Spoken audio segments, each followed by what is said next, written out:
welcome to another episode of the Star Local Media High School Sports Podcast. My name is Matt Welch, being joined by Devin, Hasson, and David Wolman. It's a little after 11 a.m. on a Monday, and I'm hoping we'll see how the audio sounds after this, but obviously, for those who, don't have access to a window right now, it is pouring. It is torrential downpour outside, and right outside of our podcast studio / conference room, it is really loud as far as the rain accumulating. So if it sounds like we're podcasting from, inside a fountain or underneath a waterfall, apologies. Hopefully that's not the case when going back through the audio after this. But we are here, and it is a new week, and we are here for, I guess, until things convene in August for the start of a new school year. We will be closing the book on this school year. This will be the last episode of the podcast for at least a couple months, and part of that is because we're out of teams to cover. Everybody is all wrapped up. We've closed the book on our baseball and softball coverage. The last two schools that we had standing played their final games last week. So talk a little bit about those two teams, them being the Flower Mound softball team and the Frisco Wakeland baseball team. And then afterwards, we will just kind of put a bow on this thing in a very, very unique school year, one that certainly will not be forgotten anytime soon, and just kind of give some parting thoughts on the school year. I know Devin and David, you both kind of did columns last week, just kind of looking back on just kind of a lot that's gone into, whether it was the spring or just going all the way back to the fall, just how we just got to the finish line on all this in a very, very atypical school year. So plenty to talk about on this, I guess, a season finale episode of the Star Local Media High School Sports Podcast. But first, let's close the book on our baseball and softball coverage, and that meant, at least on my end, a trip down to at least it was initially Austin, and then because it was raining constantly down in Austin, they had to pivot and move the semifinal round of a few of the classifications, for at least I know for 6A and I believe 5A as well. They got moved out to Leander over at Glenn High School for the semifinal round. So you still didn't get a traditional state tournament, even though they tried. The intentions were good. Everything was supposed to be at UT Austin, but because of the rainfall, once again, as has been the case for a lot of these other sports, you had to play the semifinals at a separate venue from the actual state championship. So Leander Glenn was a pretty hopping place on Friday for the semifinals, and I was there. I was in the house to watch Flower Mound as they were making their first ever trip to the state tournament, and they took on Deer Park. This was a game that was very much very pitching oriented. Two very, very outstanding pitching performances from Deer Park's Hannah Benavidez and then Flower Mound's Landry Harris. Spoiler alert: Deer Park winds up winning this game 2-0, and they actually wind up winning the entire thing as they would beat Converse Judson the following day in a 1-0 ball game. The score between Flower Mound and Deer Park was 2-0, so two shutout performances for Hannah Benavidez of Deer Park. She was fittingly enough named the MVP of the state tournament in Class 6A. On Flower Mound's, from Flower Mound's perspective, this was, again, Flower Mound playing a low-scoring game that's very much defined by pitching. That's not a surprise. That's kind of how they made their way through district. You'd wonder, the offense had not the offense, but just their team in general they'd kind of vacillated between winning low-scoring games, grinding out, wins over McKinney Boyd and Allen, during the early few rounds of the playoffs. But then in the regional tournament, they kind of caught fire and were piling up just double-digit runs left and right. So we're just kind of curious which version of Flower Mound we got. And, they're, again, Deer Park's pitching and Benavidez especially, they just really had Flower Mound off balance for large chunks of this game.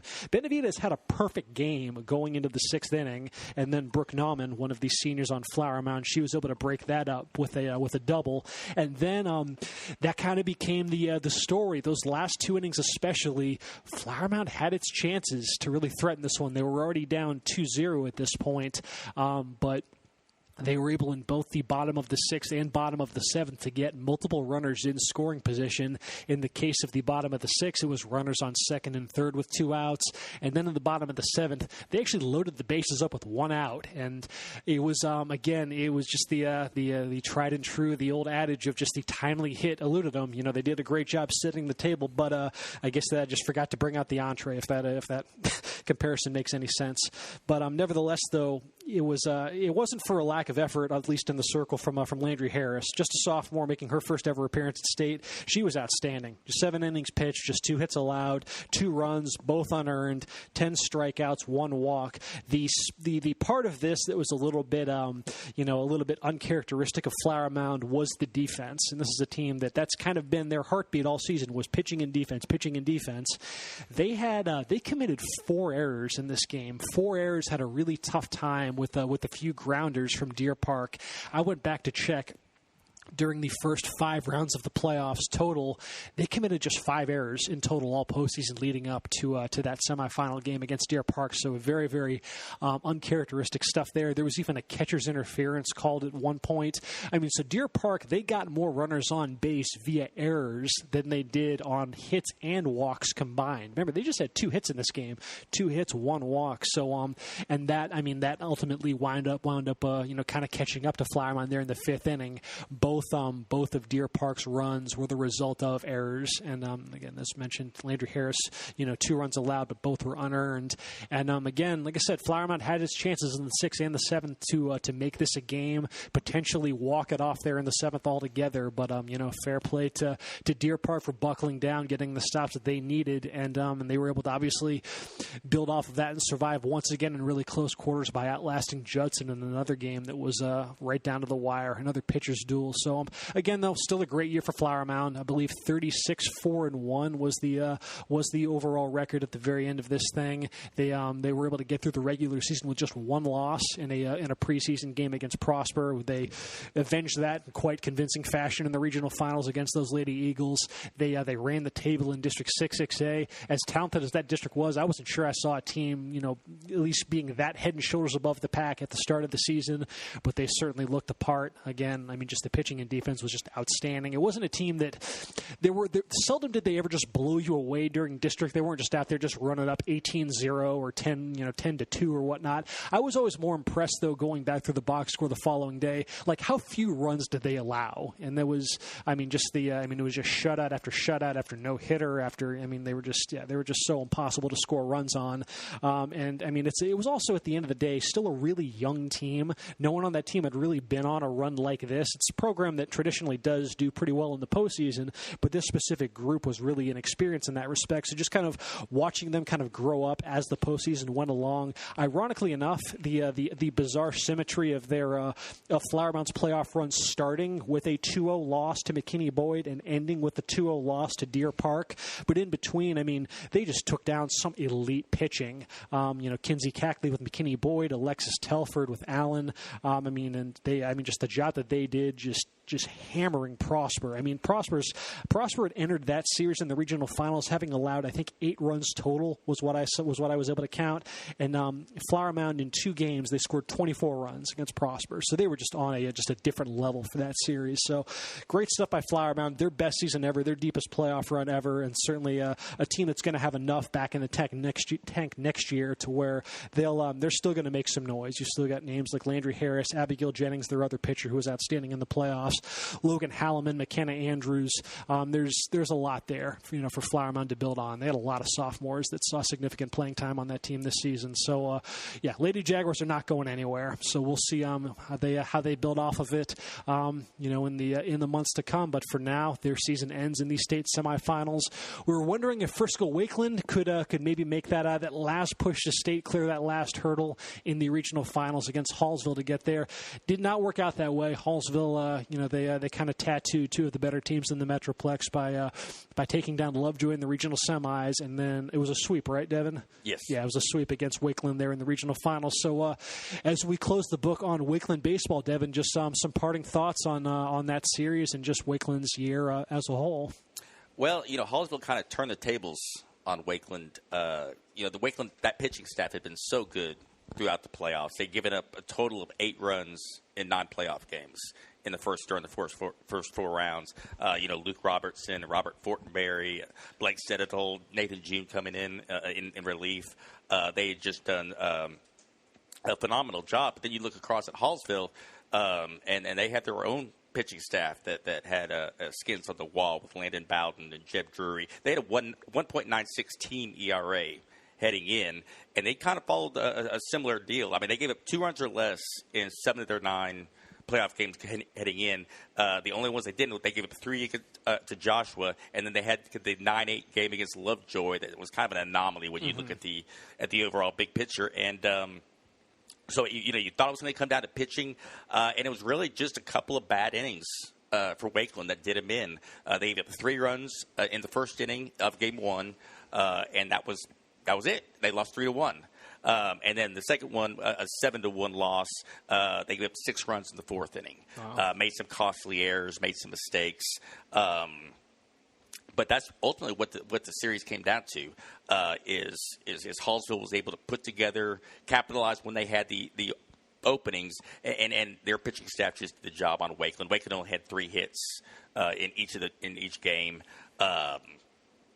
And that's just kind of what it comes down to at this stage of the year. Once you get to these last rounds, both softball and baseball, it's those pitching staffs that are generally going to be the difference in terms of getting there, and then it's going to be what team makes the fewest mistakes.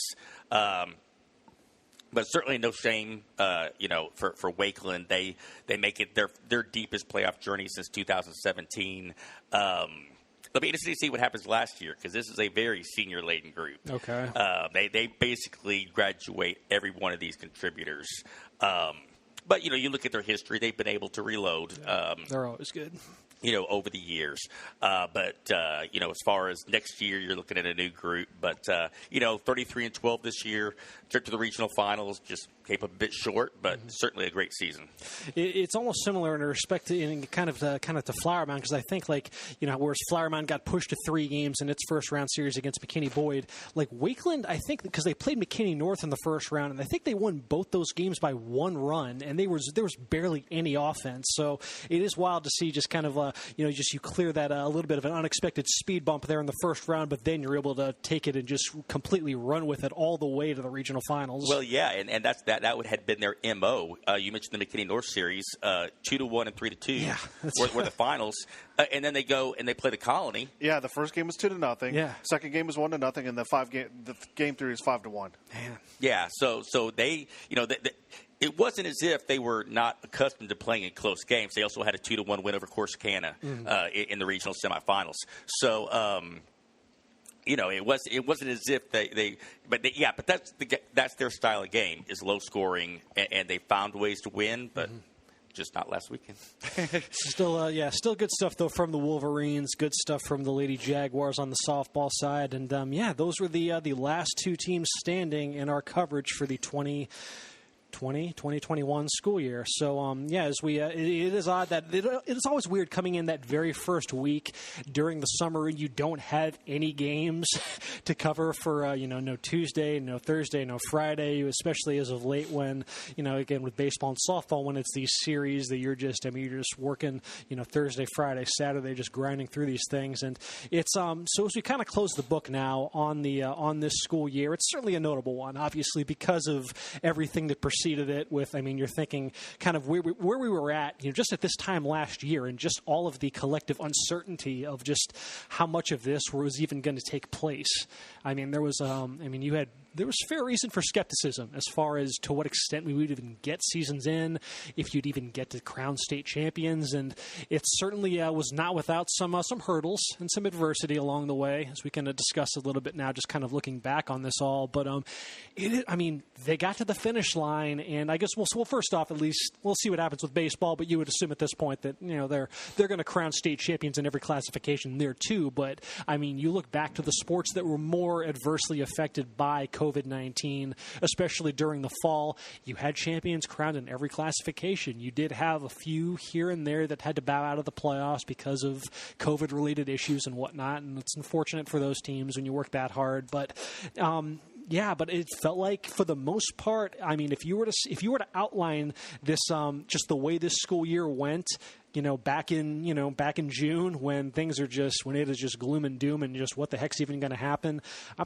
pretty sure it would have probably been met with some bit of surprise. So I know last week you guys, David, you and Devin both put together some columns just kind of reflecting on certain aspects of this past school year, be it just getting through the spring in one piece, or just getting to the finish line, just period. So David, when you think back to just kind of your thought process that went into that column, just with everything that you had to experience in your cities throughout the school year, just what do you, just kind of just tie a bow on this thing, and just what you're going to remember about a very unique school year for in your line of work. Well, this is my 1 year anniversary this week working at this. It's the 1 year. I knew it was coming up. Yeah, okay, we're here on the 1 year. Awesome. And honestly, after the first few weeks, I had no idea what I was going to be covering this year. Yeah.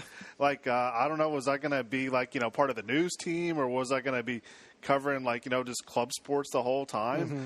But just looking back at it, you got to credit the UIL for coming up with a great plan. Yeah. Even though the season was delayed by 1 month, put a lot of them to put together some more time to put together, some COVID protocols, a lot of them to, this is the way, how practices are, going to be structured as far as social distancing and all that stuff. Mm-hmm. But we're still going to have the games. We understand that there's a risk going into the season, teams contracting COVID, but we want you guys to play because that's what you love to do. That's what you love, work so hard and train in the off season for. Mm-hmm. So we want to give you that privilege of still being able to play. So, just, hands down to Susan Els and her whole team at the UIL for just allowing this whole thing to go through, mm-hmm. and just being able to talk about, the baseball and softball, state championships. I put myself back in, because as you mentioned that at least with football, they had to delay the start of the year by a few weeks. So you had, your smaller classifications getting going early. And I just remember that first trip up to Salina, for their opener, and just how different the scene felt there, with just how spaced out the crowd was, or at least, at least tried to be, and as best they could. But just things like the press box being closed off, and you had reporters having to right from the stands on their laptops and whatnot. And again, everybody masked up, and you saw in volleyball games, again, spacing out the crowd in the stands. You had the kids that were on the benches were all spaced out as well, and just little things as far as the game presentation that you would just kind of barely recognized over the years, but now you had to completely change that. You couldn't do pre and post game handshakes or high fives. In volleyball, you had the kids take a couple steps towards the net and just wave at each other, and then everybody went on their days. But just the measures that everybody took, even before the season started, but when you were allowed to do workouts, and you had every school just leaving no stone unturned with some schools moved their entire weight rooms into their indoor football facilities.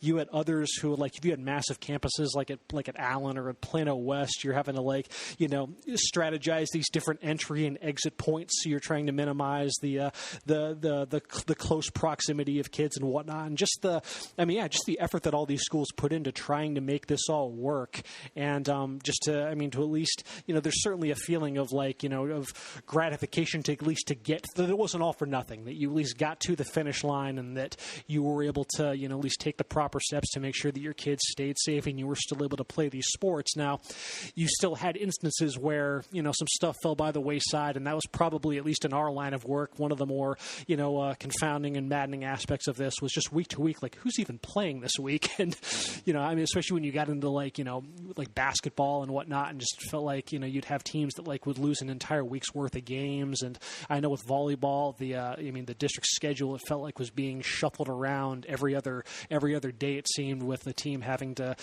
bow out for a quick quarantine and whatnot. And then I think back to football, and especially in District 6A, and how much you had just two teams that had to quarantine and cancel a couple games, but how much that impacted the standings in the very end of things. And I was it was certainly not without its hardships, but just again to get through it all, and without much of a hiccup during the playoffs, to be able to crown state champions and ultimately just get to the end of what you're striving for at the beginning of this whole thing.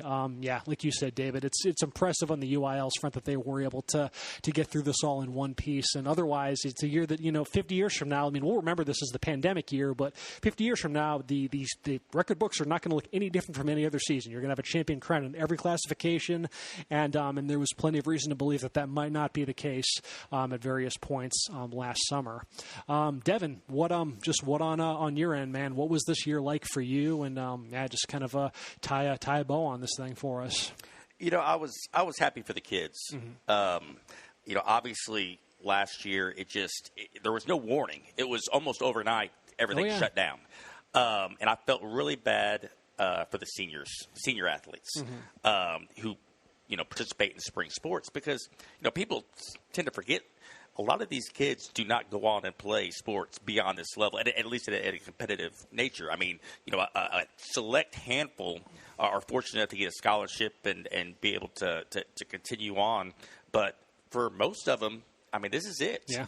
And those kids did not have a chance to, I guess, get that closure last year. They didn't have senior night. They didn't have, stepping onto the baseball field or onto the track or whatever it might be, knowing it's your last meet, it's your last game. And so I think that was obviously the big fear people had coming into this year. Just so much uncertainty at the beginning.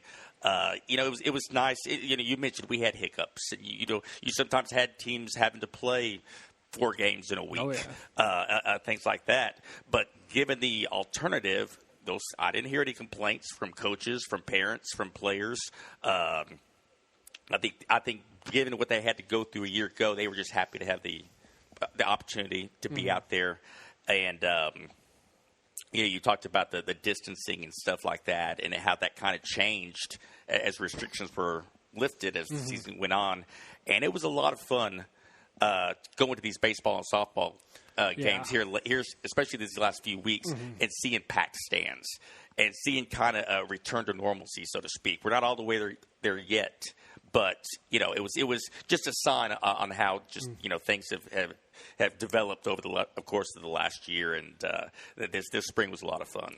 You had mentioned it in your column, David, and it's ironic because this was the first time that it actually hit me that, like, wow, we are pretty close to being back, and it was for that Capel-Keller series, and that was out of Denton-Geyer. I covered Game 2 of that series, and I mean, that's as packed as I've ever seen a high school baseball playoff game. And whether it just speaks to those two fan bases or whatnot, but I mean, you had people just lining the first and third base, the fencing and whatnot around the stadium. You had people that were camping out in the hills out there back behind the outfield and whatnot, behind the ballpark. It was quite the scene. I actually walked around the stadium just to try to get a picture of what it all looked like, and just the capacity crowd there. And I mean, it was a madhouse. And again, like year prior, I don't think I wasn't sure I'd ever be in a scene like that. But yeah, no, it was kind of a way of coming full circle to end this whole thing with, as we now start to kind of return to a sense of normalcy. But just seeing an atmosphere like that, it was quite the moment to kind of put a bow on this whole thing. That's not the same thing I saw at Little Elm when I saw Frisco Wakeland in Little Elm. Really? It was like that out there, too? It was even louder, though, because of the roof that they have there at Little Elm.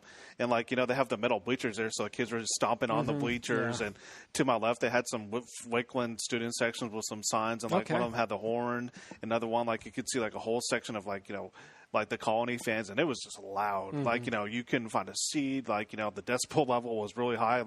You might not have been able to hear the following morning. It was just, that loud and that, awesome to see not only the student base return to creating that great student section, but just some sort of normalcy after what all we experienced this whole last year. Certainly a year that will not be forgotten anytime soon. But yes, one that we are again, you have the state baseball tournament this week, and then once that wraps up, then I guess the UIL will close the books on its school year and whatnot, and then we begin building towards August. You got volleyball teams will start reporting, I guess, as early as that first week of August we're talking about, and then football practices will be right around the corner, and we'll see where we are at heading into next school year. So that's that is just some parting thoughts on this most recent school year, and to look at the conclusion of our baseball and softball playoff coverage. And That'll do it. Like I said, this will be our last episode at the very least until the start of August when the next school year gets up and rolling. So, appreciate everybody for tagging along throughout this fun little eventful school year. Hopefully, we've been able to keep you all apprised in what is happening in the locally for your respective high school programs and whatnot. So, it's been a fun ride, folks. So, until next time, you take care. We will talk to y'all later.